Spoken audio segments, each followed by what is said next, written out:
Hello నమస్తే, welcome to food and fun channel. నేను మీ సల్లూరి సాగర్ని. సల్లూరి అప్పన్న. అప్పు ఈరోజు ఏం చేద్దాం చెప్పి ప్రేక్షకుల కోసం టమాటా రసం చేసుకుందాం.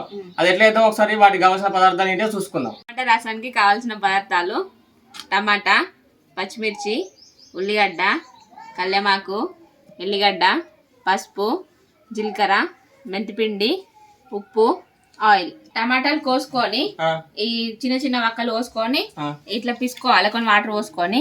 నేను అట్లనే చేసిన. ఫస్ట్ ఇట్లా మంచిగా పిసుకొని ఇట్లా మొత్తం ఇట్లా స్మాష్ కావాలి. నాకు ఇంకొక డౌట్, దీనిలో పిసుకోటప్పుడు ఉప్పు గిట్ల వేసుకోవచ్చా? వేసుకోవచ్చు. ఉప్పు వేసుకోవాలంట కంపల్సరీ. ఉప్పు ఎందుకు వేసుకోవాలంటే టమాటాలు అనేది తొందరగా ఇట్లా మెత్తబడిపోతాయి, చితకడానికి అట్లా వేసుకోవాలంట. నెక్స్ట్ వాటర్ పోసుకోండి, సరిపడంత వాటర్ పోసుకోవాలి. ఎవరికి ఎంత చారు కావాలంటే అంత పోసుకోవడం సరిపోతుంది కదా. ఫస్ట్ నేనైతే నాకు సరిపడంత వాటర్ పోసుకున్నా. డైరెక్ట్ గ్యాస్ మీద పెట్టలేదా? గ్యాస్ మీద పెట్టుకొని స్టవ్ వెలిగించుకున్నా. దీనిలో కారం వేసుకోవద్దు, ఓన్లీ పచ్చిమిరపకాయలే, పచ్చిమిర్చి, ఉల్లిగడ్డ వేసుకున్నా. నెక్స్ట్ కల్లెమాకు వేసుకోవాలి. ఓకే. నెక్స్ట్ పసుపు వేసుకోవాలి. ఓకే. నెక్స్ట్ మెంతిపిండి వేసుకోవాలి. మెంతిపిండి వేసుకోవాలా? కొంచెం వేసుకోవాలి, చేదవుతుంది మరి. బాగా వేసుకోవద్దు. సరిపడంత సాల్ట్. నేను టమాటా పిసికేటప్పుడు వేసిన, నాకు సరిపడంత నేను వేసుకుంటాను సాల్ట్. ఓకే, అంతే. ఇది మసలాలే. ఇది మసలా. నాకు ఒక డౌట్ ఉన్నది, ఏంటంటే ఫస్ట్ ఇది పోపు చేసుకోనా లేకపోతే అన్ని ఇంగ్రీడియంట్స్ వేసుకోనా? పోపు చేసుకోవాలి. టమాటాలు, పప్పు, ఇది పోపు చేసుకునేటి అన్ని కలిపి. పోపు చేసుకోవద్దు, పోపు మళ్ళీ వేరే ఎత్తా. ఇవన్నీ వేసి దీన్ని మంచిగా మసల పెట్టాలి. మసల పెట్టి మంచిగా మసిలిన తర్వాత పక్కకు ఆయిల్ పోసి పోపు చేయాలి. ఆయిల్ పోసి తర్వాత పోపు చేయాలి. ఇది కొంచెం మసిలినాక ఎల్లిపాయ, జీలకర్ర దంచి ఇల్లు వేయాలి. సరే, ఇది అయితే మసలు ఏరి ఆ తర్వాత దీని ప్రాసెస్ ఏందో ఒకసారి చూద్దాం. సరేనా?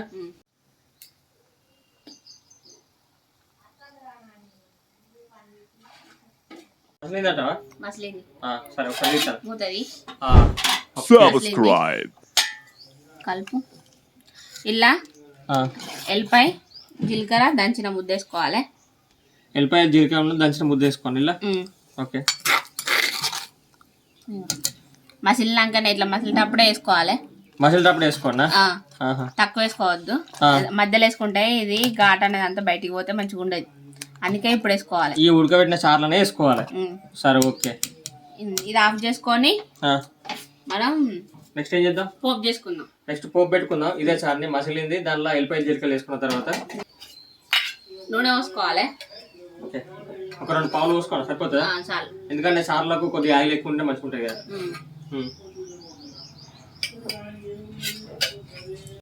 తర్వాత ఏం చేద్దాం? ఆయిల్ హీట్ అయింది, జీలకర్ర వేసుకోవాలి. ఓకే.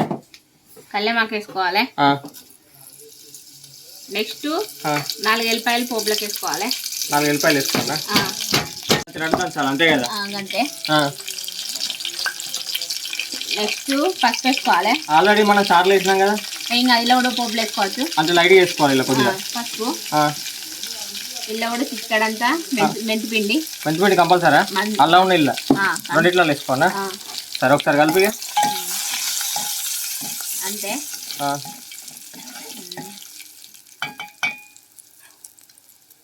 ఈ చార్ని ఇలా పోసుకోవాలి, అంతే.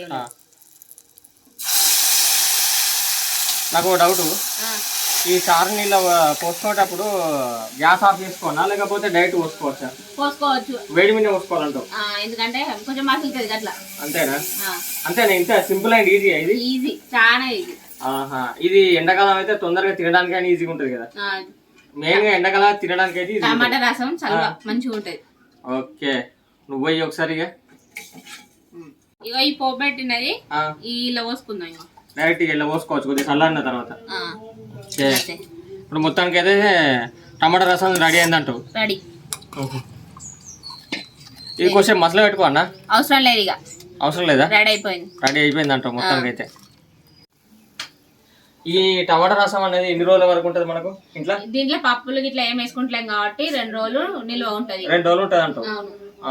మరి ఎండాకాలం అయితే ఈజీగా తినడానికి పిల్లలకైనా పెద్దలకైనా ఈజీగానే ఉంటది కదా. అవును, ఈజీగానే ఉంటది. ఊకే చింతపండు చారు చేసుకునే వాళ్ళు ఈ టమాటా రసం చేసుకొని చూడండి, బాగుంటది. ఇలాంటి మరిన్ని వీడియోస్ కోసం food and fun channel subscribe చేసుకోండి, లైక్ చేయండి, షేర్ చేయండి, గంట కొట్టండి.